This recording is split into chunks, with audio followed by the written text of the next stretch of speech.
Ici Marie-Louis Leroux, et sur ma chaîne, je vous parle de personnalités célèbres. Cela peut être des stars contemporaines ou des figures célèbres du passé. Abonnez-vous si ce sujet vous intéresse. Et maintenant, passons à la célébrité du jour. Bonjour à tous. Dans cette vidéo, je vais vous parler d'Édouard Philippe, un homme politique français qui a marqué la scène politique ces dernières années. Ancien Premier ministre, il a su naviguer à travers des défis complexes et a laissé une empreinte significative sur la politique française. Nous allons explorer son parcours, ses réalisations et ses ambitions futures. Restez avec moi pour découvrir comment cet homme a façonné son époque et ce qu'il pourrait nous réserver dans les années à venir. Fils d'un couple de professeurs de français, Édouard Philippe est né le 28 novembre 1970 à Rouen. Il a une sœur aînée. Il passe toute son enfance en Normandie puis, à l'adolescence, il poursuit sa scolarité à Bonn en Allemagne, où son père est mute. Au poste de directeur du lycée français. De retour en France, après une année d'hypocagne, il entre à l'Institut d'études politiques de Paris. Parallèlement, l'étudiant milite pour le Parti socialiste et notamment pour Michel Rocard. Élève brillant, il intégrait ensuite l'École nationale d'administration, d'où il sort diplôme en 1997. Édouard Philippe débutait sa carrière au Conseil d'État en 1997, il y fait ses armes et se spécialisait dans le droit des marches publiques. En avril 2000, il accède à la fonction de maître des requêtes du Conseil d'État.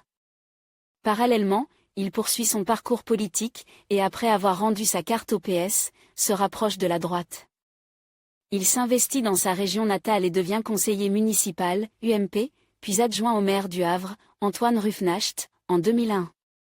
En 2004, il est élu conseiller régional de Haute-Normandie, puis, en 2008, conseiller général de la Seine-Maritime pour le canton du Havre, avant d'être élu maire du Havre en octobre 2010. Depuis mars 2012, il est député UMP de la Seine-Maritime. Parallèlement, en 2002, il participe aux Côtes d'Alain Juppé à la création de l'UMP et devient directeur général de l'UMP, 2002 à 2004. La collaboration et l'entente entre les deux hommes va s'accentuer au fil des années. En 2004, après la condamnation d'Alain Juppé dans l'affaire des emplois fictifs du RPR, il décide de rejoindre le secteur privé. En 2005, il prête serment au barreau de Paris. En mai 2007, Alain Juppé est nommé ministre de l'écologie et Édouard Philippe intégrait son cabinet en tant que conseiller. Mais après le départ d'Alain Juppé un mois plus tard, il retrouve un poste dans le privé, et devient directeur des affaires publiques d'Areva, 2007 à 2010. En 2016, lors de la primaire de la droite en vue des élections présidentielles de mai 2017, il est choisi pour être l'un des porte-paroles d'Alain Juppé. Après la défaite d'Alain Juppé, il soutient le candidat François Fillon. Mais, en mars 2017, suite aux révélations concernant l'affaire Pénélope Fillon, il décide de se retirer de l'équipe de campagne de François Fillon. Le 15 mai 2017, il est nommé Premier ministre par le nouveau président de la République, Emmanuel Macron. Le 28 juin 2020, il est élu pour un second mandat à la mairie du Havre.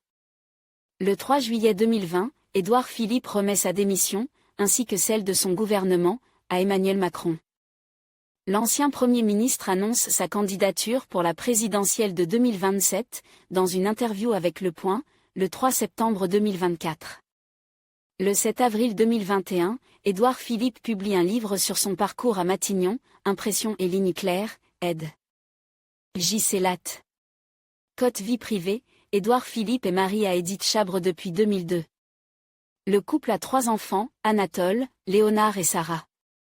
Le 17 juin 2020, il révélait qu'il est atteint d'un vitiligo, une maladie causant une dépigmentation de la peau, qui explique la décoloration de sa barbe. Au cours d'une interview publiée le 8 octobre dans Le Parisien, il confie être également d'alopécie, une maladie qui cause la perte de poils sur le corps. En conclusion, Édouard Philippe s'affirme comme une figure politique incontournable en France, alliant pragmatisme et vision pour l'avenir. Son parcours, marqué par des décisions audacieuses et une approche centrée sur le dialogue, témoigne de son engagement envers le service public. Alors qu'il continue d'influencer le paysage politique, il reste à suivre de près ses prochaines initiatives et leur impact sur la société française. Merci de nous avoir rejoints pour explorer le parcours de cet homme politique fascinant.